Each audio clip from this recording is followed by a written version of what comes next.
வணக்கம் நண்பர்களே, இது தமிழ் நண்பன் ஷார்ட்கட் சேனல். இப்போ நான் பார்க்க போகிறது நகராட்சி நிர்வாகம் மற்றும் குடிநீர் வழங்கல் துறை. அதிலிருந்து நோட்டிஃபிகேஷன் வந்திருக்கு, உங்களுக்கு எல்லாருக்குமே தெரியும். ஸோ இதற்கான எக்ஸாம்ஸ் சம்மந்தமான தகவல்கள் தான். ஸோ இதில் பார்த்திங்க அப்படின்னா தேர்வு நமக்கு மெயின் சப்ஜெக்ட், நம்மளோட மேஜர் சப்ஜெக்ட்லேருந்து 300 மதிப்பெண்கள் அப்படின்றது கேட்பாங்க. மேஜர் சப்ஜெக்ட்னால் 10 யூனிட் கொடுத்துருப்பாங்க. இப்போ மெக்கானிக்கல், சிவில், எலக்ட்ரிக்கல், எலக்ட்ரானிக்ஸ், இந்த மாதிரி நீங்கள் மெயினாக உங்களுடைய சப்ஜெக்ட் இருக்கும்ல, இன்ஜினியரிங்கில் படிச்சிருப்பீங்க, டிப்ளமோ படிச்சிருப்பீங்க, அதில் மெயின் சப்ஜெக்ட்லேருந்து 300 மதிப்பெண்கள் அப்படின்றது தேர்வு இருக்கும். ஸோ 300ல் நீங்கள் எவ்வளோ ஹை மார்க் வாங்குறீங்க அப்படின்றத பொறுத்து அமையும். அடுத்து பார்த்திங்கன்னா ஜென்ரல் சயின்ஸ். ஸோ ஜென்ரல்லேருந்து 150 மதிப்பெண்கள் அப்படின்றது இருக்கும். ஸோ இதில் நீங்கள் உங்களுடைய மதிப்பெண்கள் எவ்வளோ அப்படின்றது இது ரெண்டுமே ஸ்கோரிங் மார்க் தான். தமிழ் அண்ட் தமிழ் எலிஜிபிலிட்டி அப்படின்றது ஸ்கோரிங்கில் வராது. அது ஒரு தனியாக போயிடும். அதில் 100 கேள்விகள் இடம்பெறும். 150 மதிப்பெண்கள் தமிழ்லேயும் வரும். ஸோ அது ஸ்கோரிங்கில் வராது. நீங்கள் எலிஜிபிள் ஆகிறதுக்கு அந்த தேர்வை எழுத போகிறீங்க. மொத்தமாக 600 மதிப்பெண்களுக்கு தேர்வு எழுதுவீங்க. அதில் 450 மதிப்பெண்கள் தான் உங்களுக்கு ஸ்கோரிங்கில் வரும். ஸோ இதில் 300 மெயின் சப்ஜெக்டில் 300 மதிப்பெண்களும், ஜென்ரல் சயின்ஸில் 150 மதிப்பெண்களும் மெயினாக வரும். ஸோ இந்த ஜென்ரல் சயின்ஸும் உங்களுடைய மெயின் சப்ஜெக்ட்டும் நம்ம ஸ்டடி மெட்டீரியலாக கொடுக்குறோம். ஸோ PDF வடிவில் உங்களுக்கு தேவை அப்படின்ற நபர்கள் கீழே காண்டாக்ட் நம்பர் கொடுத்துருக்கல, அந்த காண்டாக்ட் நம்பருக்கு கால் பண்ணியோ அல்லது வாட்ஸ்அப் மூலிமா மெசேஜ் பண்ணியோ உங்களுடைய ஸ்டடி மெட்டீரியல்ஸ் அப்படின்றத நீங்கள் வாங்கிக்கலாம். பெய்டு மெட்டீரியல்ஸ் தான் பே பண்ணிவிட்டு வாங்குற மாதிரி தான் இருக்கும். ஓகேங்களா? இது மெயின். அதுக்கடுத்து இன்டர்வியூ ப்ராசஸில் ஒரு 60 மதிப்பெண்கள், மொத்தமாக 510 மதிப்பெண்கள் நமக்கு ஸ்கோரிங் மதிப்பெண்களாக இருக்கும். அதில் தான் கட் ஆஃப் மதிப்பெண்கள் எவ்வளோ நிர்ணயம் பண்ணுறாங்க அப்படின்ற தகவல்கள் நமக்கு தெரிய வரும். ஸோ இந்த தேர்வுக்கு பார்த்திங்க அப்படின்னா தேர்வர்கள் மிக மிக என்ன சொல்கிறது, ரொம்ப லேகிங்கான விஷயமாக தான் படிச்சுக்கிட்டு இருக்காங்க. ஏன்னா தேர்வு எக்ஸாமுக்கான டேட்டை அனௌன்ஸ் பண்ணிட்டாங்க. ஸோ இதுக்கு மேலே நீங்கள் பண்ண வேண்டியது உங்களுடைய மெட்டீரியலை வாங்கிக்கிட்டு அதை ஒரு டாப்பிக்காக, ஏன்னா இப்போ ஒரு டாபிக் பார்த்திங்க அப்படின்னா 10 டாபிக்ஸ் கொடுத்துருக்காங்க யூனிட் வைஸு.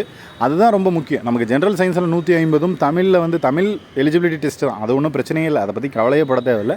தமிழும் ப்ளஸ் ஜிஎஸ் பொறுத்தளவுக்கு பார்த்திங்கன்னா 150 மதிப்பெண்கள்னால் அதில் இப்போ 10 டாபிக்ஸ் வரும். நிறைய இது இருக்குது, நிறைய ஜிஎஸில் நிறைய படிக்க வேண்டியது இருக்குது. அதில் 150 மதிப்பெண்கள் அப்படின்றது குறைவு தான். பட் உங்களுடைய மெயின் சப்ஜெக்ட், மேஜர் சப்ஜெக்டில் 300 மதிப்பெண்கள் கேட்குறாங்க. வெறும் 10 யூனிட். அந்த 10 யூனிட்டை நல்லா தரவு பண்ணி படிச்சிங்கனாலே உங்களுக்கு வேலை அப்படின்றது அசால்ட்டாக கிடைக்கும்.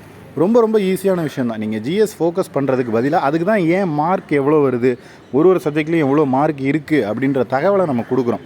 ஏன்னா எந்த சப்ஜெக்ட் படிக்கணும், எதை நம்ம ஃபோக்கஸ் பண்ணணும் அப்படின்ற ஒரு ஐடியா வரும். ஏன்னா ஒரு ஐடியாவே இல்லாமல் படிச்சுக்கிட்டு இருக்கக்கூடாது. நம்ம எடுத்த உடனே தமிழ் படிக்கிறோம், ஜிஎஸ் படிக்கிறோம் அப்படின்றத தாண்டி ஃபஸ்ட்டு நீங்கள் ப்ரிஃபரன்ஸ் கொடுக்க வேண்டியது உங்களுடைய மேஜர் சப்ஜெக்ட் 10 யூனிட் 300 மார்க்கு, 300ல் 250 நல்லா படித்து வச்சுக்கோ, அவ்வளோதான். அதுக்கப்புறம் ஜிஎஸ் 150 மார்க்கு, ஒரு 100 மார்க் எடுக்கிறதுக்கு படித்து வச்சுக்கோ. தமிழ் நீ படிக்கல அப்படின்றது கான்செப்டே கிடையாது. அது எலிஜிபிலிட்டி தான். நீங்கள் எதை எழுதுனாலும் எலிஜிபிலிட்டி ஆகிடலாம். தமிழ் தெரிஞ்சிருந்தாலே போதும். நம்ம ஸ்கூல்லேருந்து படிக்கிறது தான். அதனால் தமிழை பொறுத்தளவுக்கு கவலைப்பட்டு படிக்கணும் அப்படின்ற கான்செப்டை விட்டுருங்க.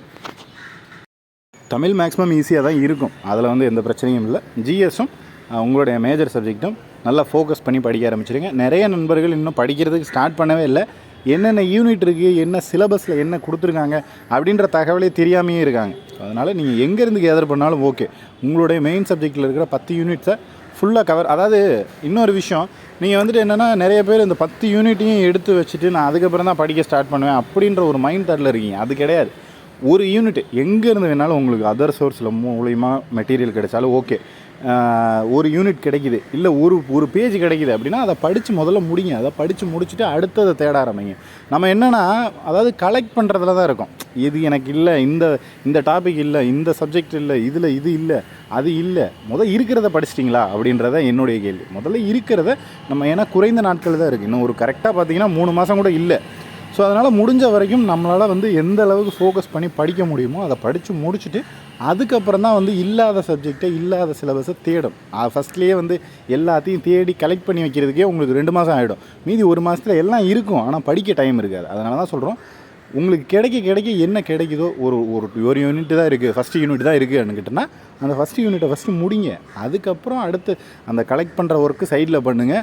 ப்ளஸ் படிக்கிற ஒர்க்கையும் சைடில் பார்த்துக்கிட்டே வாங்க. ஒரே என்னென்னா எனக்கு எல்லாமே வந்தால் தான் நான் படிக்கவே ஸ்டார்ட் பண்ணுவேன் அப்படின்ற மைண்ட் தாட்டில் எல்லா டாபிக்ஸும் எனக்கு வேணும், எடுத்துக்கிட்டு வெளியிலேருந்து எடுக்கிறேன், அங்கேருந்து PDF வாங்குகிறேன், இங்கேருந்து மெட்டீரியல் வாங்குகிறேன், எல்லாத்தையும் கலெக்ட் பண்ணி வச்சுட்டு அதுக்கப்புறம் படிக்க உட்காரலாம் அப்படின்னு உட்காந்திங்கன்னா 2 மாதம் முடிஞ்சு போய்டும். ஸோ டைம் இருக்காது. அதனால தான் சொல்கிறோம், எப்போ என்ன யூனிட்ஸ் கிடைக்குதோ, என்ன டாக்குமெண்ட்ஸாக பிடிஎஃபாக என்ன கிடைக்குதோ அதை வந்து ஒரு பிரிண்ட் போட்டோ ஏதோ ஒன்று பண்ணியோ நீங்கள் வந்து படிக்க ஸ்டார்ட் பண்ணிவிடுங்க. ஸ்டார்ட் பண்ணதுக்கப்புறம் நமக்கு கிடைக்கல அப்படின்றத வந்து அடுத்த கட்டமாக யூஸ் பண்ணிக்கலாம். ஓகேங்களா?